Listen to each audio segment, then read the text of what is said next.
Simon, I suspect, has been a bit more of a spring in the step on Monday, is it? Yeah, it is nice to come in and work off the back of a good result and a good performance, and it's been a while since we've been able to say that, to be honest. So it's excellent. The boys are all feeling good about themselves, and it's an enjoyable part of the working week when you get a result like that and a performance. Yeah. What were the things that stood out for you? I think the big thing was that we kept chipping away at the scoreboard. They scored 3 first half tries, we scored 5 penalties, so 19-15 half time. This season at some certain periods has been 19-6, 19-3, so the fact that we kept the scoreboard ticking over and didn't actually score a try was very positive.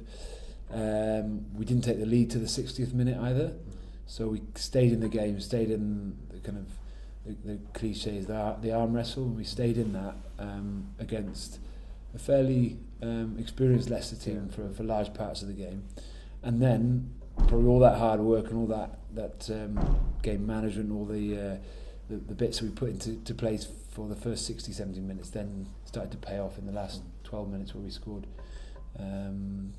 the bulk of our points. So that was pleasing, because we've probably come off the back of the reverse of those things in the last 4 or 5 games, where we've stayed in games but then opposition have gone and pulled away because of things like territory and possession and being energised, and we had all those things in place in the last quarter of the game, and that's what was most pleasing, I think.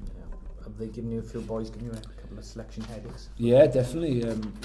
We always knew that we'd be limited with options in this period with the Welsh players away and a couple of injuries in certain positions, and to be fair, everyone's come in and put their hand up for selection this week, and that's exactly what you want. The LV Cup gives us opportunity to see some players that don't get opportunities or haven't had as many opportunities up to date. Certain players have come in and taken those opportunities really well, and that's a real positive for the squad, and the players now know that, and hopefully know that anyway, but now hopefully they'll know that when selection is made, it's on the back of a combination of things, but one of them has to be recent form. Probably reduce that. We're lucky at the moment, we have a lot of players away, 7s and national squad members, 20s players, but then we've got quite a low injury list now because we've had opportunity over the last couple of weeks to rest and sort of recover players like Giorgio, who had a shoulder problem, Samson as well, Phil John, Rob McCusker. So there's players, Morley as well, players coming back into contention now off the back of a couple of weeks where they haven't had to play because of a couple of niggles, and the fact that we've been able to give other players opportunities. So the mix and the strength in selection depth is really key for me at the moment, and this next 4 weeks is going to be hopefully testament to that depth, and hopefully we can keep as many players available and fit for selection as possible, and that drives competition then. I thought the 2 second rows had a real edge about them on Sunday. Yeah, they did. They've. I think with Joe, he's certainly one that has came in a little bit later than we planned, but he's settled in now. He's had a couple of niggles, and he's someone that needs game time and will only get better for the more games he plays, and he's settled into that role of calling line outs and being comfortable in his position there, and he's a big man as well, and we need those players to step up in this period. Jake Ball is, sorry, kind of belies his age a little bit. He's doesn't look 21. No, and he's been terrific. He's still developing. He's still he's got a lot to learn, but he's been excellent. He's been real good find for us, and we're delighted that he's going to be with us for the next 2 or 3 years. I think we'll see a huge curve of performance in him. So that's pleasing, along with being able to call up George can come back into contention as well, which offers a little bit of depth at the moment. And Thomas Farleyhorse, is he still in the mix? He is, yeah. He's certainly in the mix. Hasn't played as much rugby. We haven't possibly given him as many opportunities. He's been a bit disjointed this year with his time away with Argentina. But he's another one to add to the mixture of selection, which is great in that area. We probably are, we're well equipped there now to hopefully see us through this period with plenty of options in the second row, and all players now hopefully fit and able to add real competition in there. How do you see the playoff race at the moment? Nine games to go.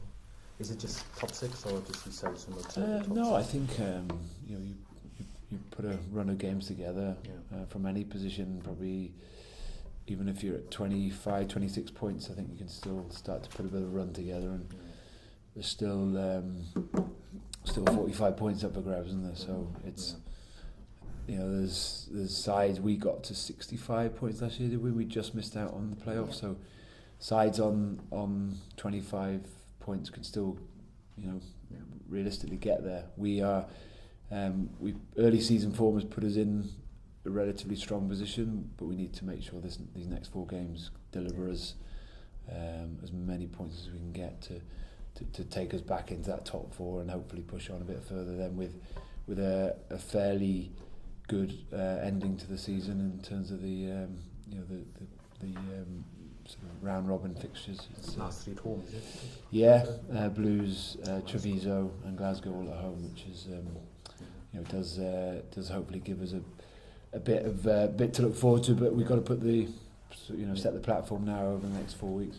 You had a great win, obviously, at the sports ground in early season. We did, first time we've won there for a while. And Connacht obviously not affected by international calls like other sides. No, they do keep that side together, which is great for their continuity. I think they will probably lose McCarthy to Ireland. They haven't played for a few weeks though, which sometimes can be a blessing. Sometimes, I'm sure they've got a couple of players coming back from injury, I think, after having this little bit of a layoff. So that poses both problems and gains, because you can get players fresh, but you're limited as well then in terms of game time for the players that they haven't had a competitive game for since their Harlequins match. So they've been pretty competitive in Europe again, haven't they? They have, yeah. I mean, they're a well coached side. They've recruited pretty heavily, and no longer Connacht the side that will turn up and play for 30-40 minutes and then roll over. They're a very competitive team now, and I think that shows in the sort of quality that they've got in their team, and the fact that you say that they don't lose too many either, which allows them to build continuity throughout the season without losing too many players to international call-ups. So you know a lot about Dan Parks, and even here with the Blues with Glasgow. You know what's going to come if he plays 10. Yeah, I mean a lot goes through him. He's an excellent footballer, and he missed the game we played them out there. So he poses a different threat to probably Jarvis, who's their other 10. But something that we're well aware of as well with Dan. He's a good footballer and can really put Connacht on the front foot if he's allowed to. So him, along with a few others there, have got got real value in their team at the moment, and hopefully we can make sure we subdue players like him on the weekend. Do you set short-term targets, or is it the occasion one game at a time in terms of?